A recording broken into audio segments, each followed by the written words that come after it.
Job market is really difficult these days. We see never-ending reports of layoffs, hundreds of applications and ghost job postings.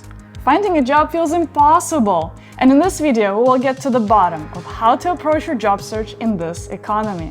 Welcome back to our channel Make That Change, where we share practical insights on how to excel and thrive in Canada. First, let's get this straight. Contacting recruiters and sending hundreds of resumes is not going to help you succeed. It is the most obvious and easiest thing to do, so everybody does it. So if you do too, you're just one of the thousands of applicants that are doing the same thing. Second, let's acknowledge this. We're living through some of the most difficult job markets of the last decade. Remember the great layoffs of 2020, then the hiring boom of 2021, the great resignation of 2022, and the layoffs again. We're currently in a slowdown cycle. The cost of materials and cost of borrowing is high, so employers are more cautious about every hiring decision they make. That makes the job search climate the hardest climate of the decade. We see it every week in our career coaching sessions with candidates. Here are the most common situations in which candidates we talk to find themselves in. You may fall into one or more than one category, and the more categories you belong to, the more carefully you'll have to take notes during this video. You've moved to a new city or country, so you have to network, you don't know where to start. At the same time, you're learning the language and completely changing your resume. You have always been referred to jobs and never been in a situation where you have to look for a job, not to mention compete against the other candidates for the role. You have worked for one employer for more than 5 years and was laid off. You're rusty with the whole job search thing.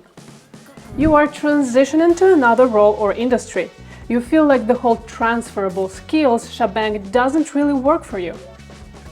You have been self-employed or a business owner and are trying to find a full-time or permanent role. But recruiters think that you're a flight risk since you've worked for yourself. You are a new grad with zero real-world experience trying to navigate the dilemma of every job requires experience, but how do I get the experience if no one hires me? Let me know in the comments below which category you belong to.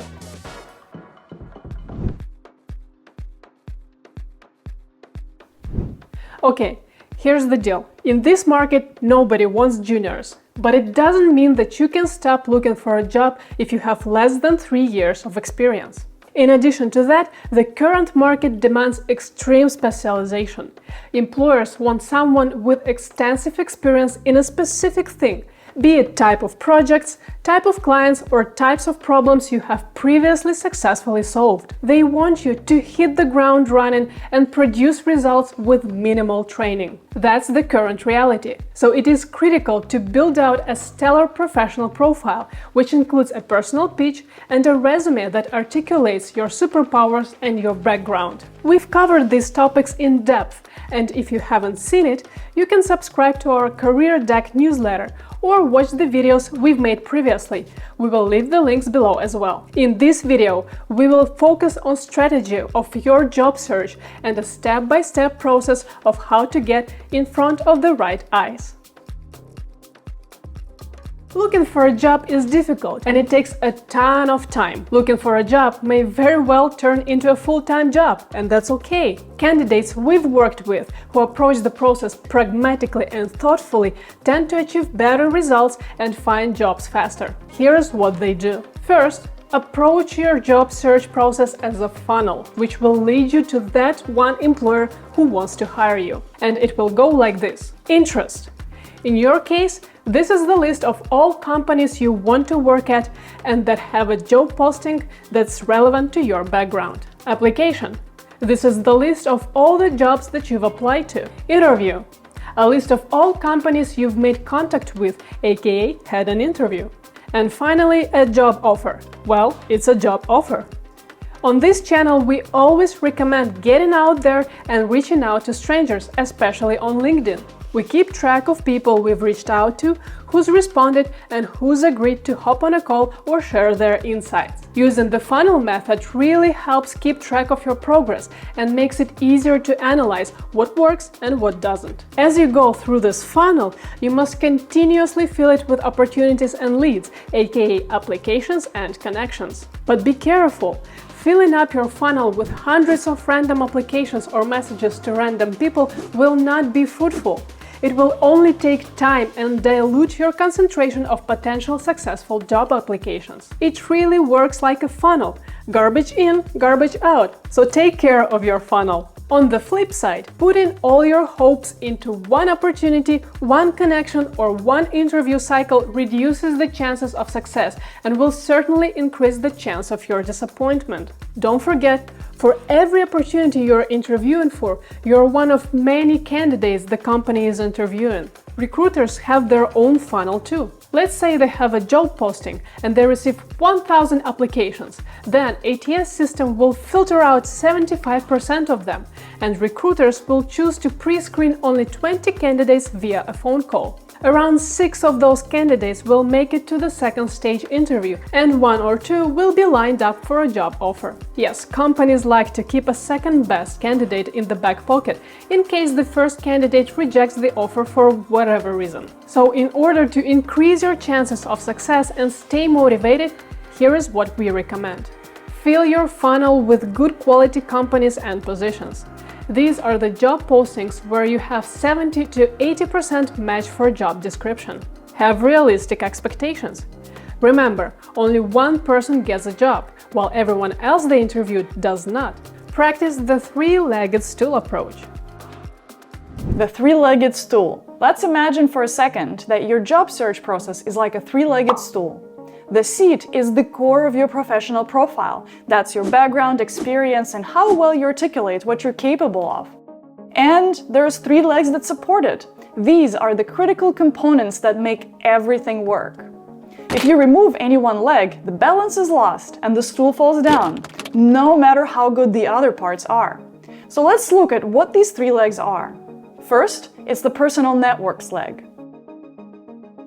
Personal networks are the #1 way people get hired these days. In fact, 80% of all the jobs are filled via the so-called hidden job market. These are the types of roles where, let's say, I have a hiring need, and I don't publish the job online right away. I start thinking about who in my network could be a good fit. I go through friends and former colleagues and people I know. If I don't find anyone, I ask friends and colleagues to refer me to someone. Step by step, that's how eventually I find a candidate for the role. There was no job posting, and sometimes even no structured interview process. That is why you must stay visible and active.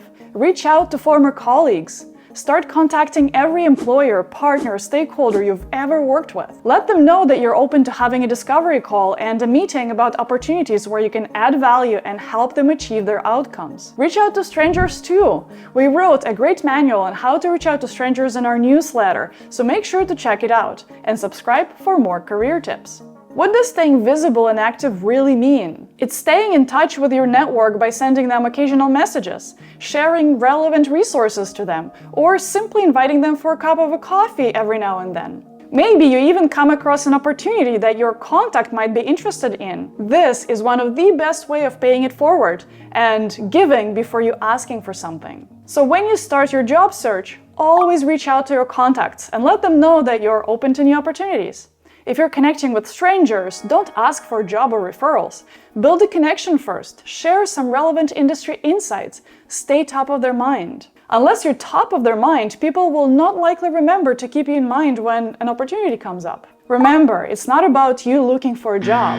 It's about you looking for an opportunity to make an impact and add value. That's the framing to use when talking to your prospects. The second leg of the stool is decision makers.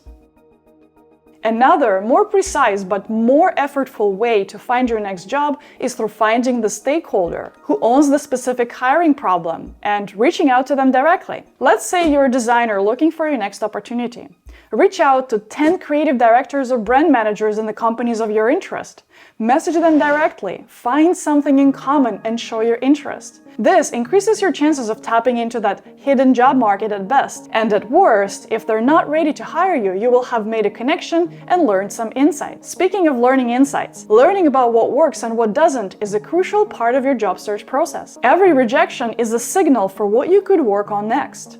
Always ask for feedback when you're rejected. You may not get an answer, but not asking guarantees not getting an answer. When you reach out to strangers, don't hesitate to ask for advice too. Someone may not be open to connecting or meeting, but everyone surely loves giving advice.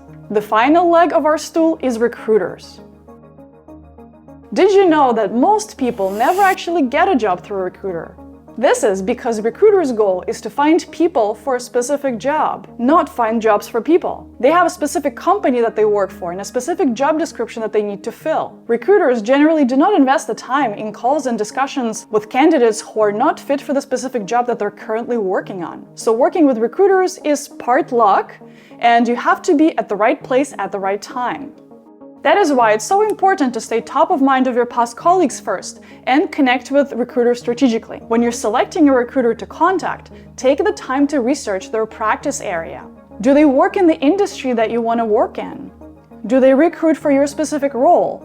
Do they create or share content demonstrating that they want to share more practical insights about your field? Getting strategic and aligning your recruiter outreach to the specifics of the job that you're looking for will yield much better results than contacting every single recruiter randomly. Finding a job takes effort and grit, especially if you are in a situation where you need to find one as soon as possible. As someone who helps job seekers find their next gig, here is our advice. Get strategic. Don't apply for hundreds of positions blindly. Build a list of 10 to 20 companies you really want to work and invest your time into, and work with that list, tailoring your applications to each opportunity. Treat your job search as a funnel.